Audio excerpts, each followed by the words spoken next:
All right, everybody. Thank you all so much for being here. We're excited to have this press conference this morning and talk about this important issue.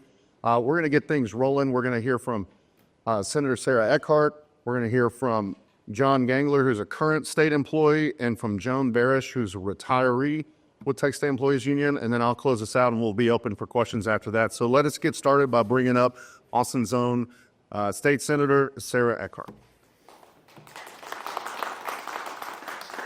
Thank you so much, Representative Bucy. I used to be a county judge, and back when I was a county judge, we started the budget process every year by first taking care of our county employees, making sure that their pay rate kept pace with the market. That was the very first thing we did. And if the state legislature, we in the state legislature, are serious about the policies that we pass every other year, then we've got to be serious about making sure that our state employees are paid at a market rate salary for the state public, for the actual implementation of those policies year round. State agencies are losing the competition to recruit and retain talented employees.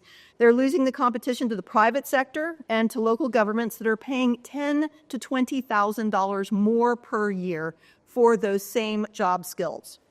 Health and Human Service caseworkers' starting salary at the state is between $26,000 and $34,000.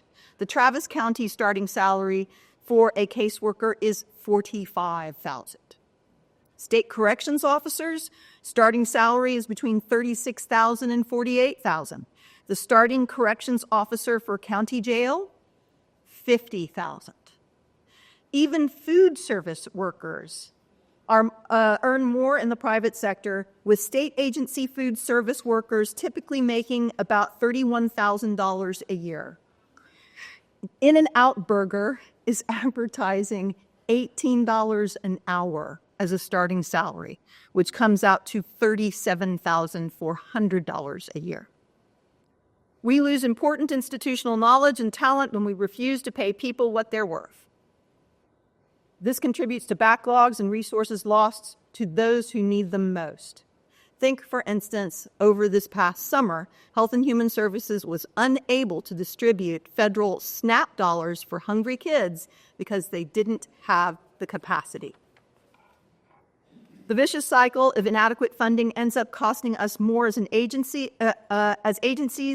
and agencies turn to mandatory overtime. Many agencies are requiring 12 hours of minimum overtime per month. But many state employees report that they're actually completing up to 20 hours of overtime every week. Too many Texans are struggling to make ends meet, and that includes our state workers and our state retirees.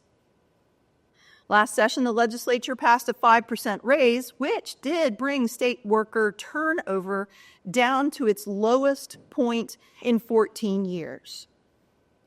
But the turnover rate is still very high at 16.5%. If you are a private employer and you're seeing a 16.5% churn in your staffing, there is a problem. The $24 billion surplus is an invitation for us to finally lift state employees out of starvation wages and into living wages in one session. What Representative Bucy and I are proposing is a $10,000 across-the-board pay increase for full-time employees. This is a flat dollar amount, and the reason for that is that our lowest paid workers are literally below the floor with regard to wage structure. So a $10,000 across the board for full-time employees, including university employees, which were left out in the 5% increase, will just barely bring them to the very bottom of their market for the skills that they bring to the state. So let's get serious about investing in our state public servants. Let's help us help them help Texans. Let's help the helpers. And with that, I would like to bring up John Gangler, who is a current state employee and a member of the Texas State Employees Union.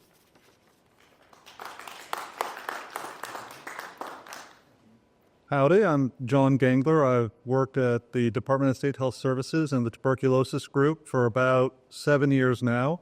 And in those 7 years, I've seen about 13 people come and go. Now, this is not a large lab. It's got about 8 people in it. So that's full turnover about once every 4 years. Now, this hurts the quality of the work we do. It also hurts us. We are constantly training new workers every week, every day, every month. We've got someone new that needs to be trained on something. And new people means that there's going to be mistakes. Every time we bring on someone new, we have greater exposure risk in our lab. We've got some really great redundancies that have protected us, and we've gotten lucky so far. But the more we can't retain people, the more risk we've got to the people who are working in these labs. Now, the TSEU, Texas State Employees Union, has put out a survey concerning turnover, and it's linked to low wages, but everyone in the building knows this, and everybody knows that it's not just their group. When the mailroom is having problems with staffing, we've got to take time out of our day to send somebody down to do the work that they can't. When the people who are preparing our media are shorthanded, we see our contamination rates increase. When the people who are entering in the patient information into our databases, when they're shorthanded, we can't get results out to the doctors fast as they need them. And honestly, I cannot blame the people who leave. I cannot blame the people who treat this job like it's just some resume booster. Because Texas does not pay us enough to really see a future in Texas. And that's just common sense. If you don't pay your workers enough to build a future in the community they're supposed to serve, they're not going to stay around. If Texas legislature really thinks that the people of Texas deserve a workforce that sees them as a future, as a career, and not just something to put on their resume when they go and find their real job, then they need to pay us like they believe that. Thank you. And I would like to introduce Joanne. Joan Barish. Sorry. Not a public speaker. You didn't notice. Thank you. Thank you. My name is Joan Barish. I am a state retiree through ERS, not TRS, Employees Retirement System. Worked for the Health and Human Services Commission in San Antonio with a little over 30 years of credit of work there. I retired in 2019. Just as the overtime was building up that the senator was talking about. It's a stressful job. And I might have lasted longer there had it not been quite as stressful as it was.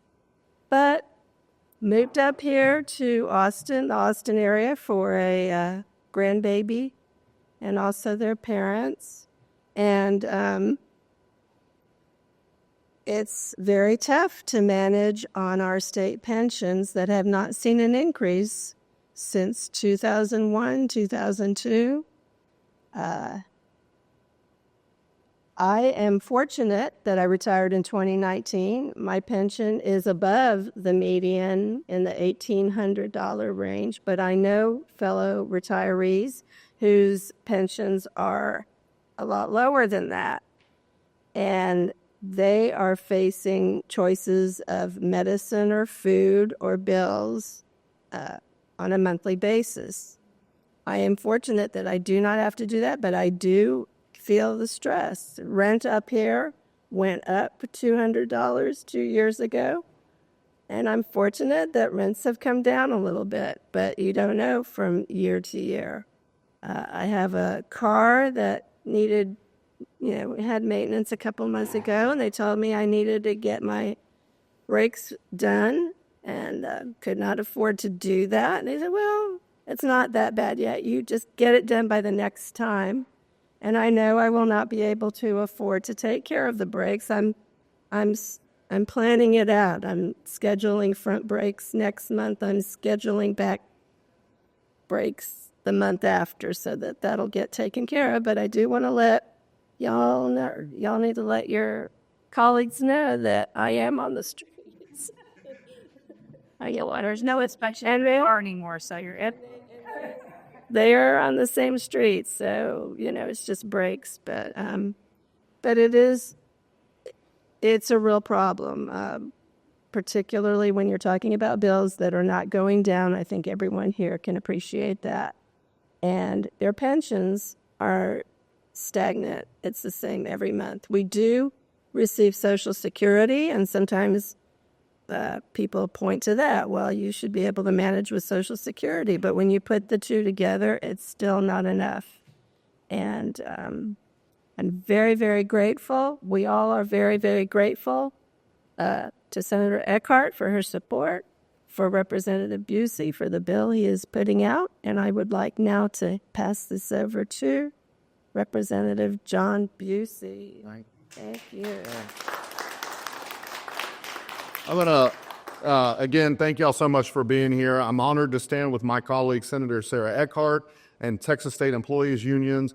The people that we heard from are examples of the front line of this crisis. So I'm just so thankful to have them here with us today to highlight our important legislation to address the low pay and high turnover in state agencies and uncompetitive benefits for our retirees. Texas cannot be the greatest state in the nation if we refuse to take care of the people who make it work. For decades, our state employees and retirees have been the backbone of this state. They've kept our universities running, our prisons secure, our hospital staff, and our public services moving. And yet time and time again, they've been asked to do more with less. It's time that we take care of the Texans who take care of us.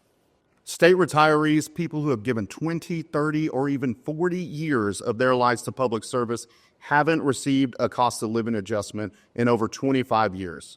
Since then, inflation has surged, housing costs have soared, and basic necessities have become harder to afford. Yet their benefits have stayed frozen in time. The last time Texas retirees received a cost of living adjustment, a gallon of gas cost $1.51. Texas workers shouldn't have to choose between paying their bills or putting food on the table. They deserve dignity and respect in retirement. And it's not just retirees who are feeling the squeeze. Texas state employees are being asked to do some of the hardest jobs out there for wages that simply don't keep up with the private sector. Texas is losing experienced, talented workers because we're not paying them what they're worth. And when these workers leave, it costs all of us. Services slow down, efficiency drops, and taxpayers are left footing the bill to train their replacements. When we fail to invest in the people who keep our state running, every single one of us feels the impact. It means longer wait times for vital services, less effective government programs, and a Texas that doesn't live up to its full potential. But let me be clear. This is not inevitable. We can change it, and we must change it this session. Investing in our retirees and employees is about more than paychecks and benefits. It's about valuing the people who've dedicated their lives to serving our communities. It's about showing that in Texas, we take care of our own. It's about retaining the talent and experience that keeps Texas moving forward. It's about showing respect for the people who spent their life serving this great state. That's why I'm proud to have filed House Bill 343 and 247, along with the companions by Senator Sarah Eckhart, we will be addressing this long overdue crisis. We have an opportunity to do what's right, to pass legislation that raises pay for our current state employees and provides a long overdue cost of living adjustment for our retirees. Let it be clear that this is not charity, this is common sense to benefit the people of Texas.